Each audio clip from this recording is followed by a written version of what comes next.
Hello, in this short lecture I will talk about gravity.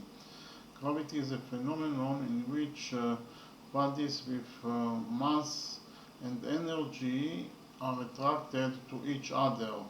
According to general relativity, gravity is a result of the curvature of space-time, and actually bodies with mass and or energy distort space and time.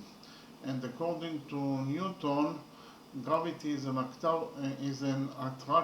attractive force between masses, and the force of gravity is proportional to the product of the masses of the bodies divided by the square of the distance between them.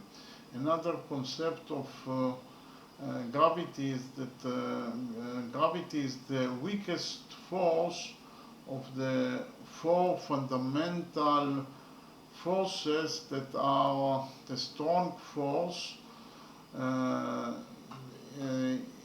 that is actually binds the protons together in the nucleus of the atom, the electromagnetic force that actually explains how the charged particles interact with each other, and the weak force that is responsible for the radioactive decay of atoms. Okay, thank you very much.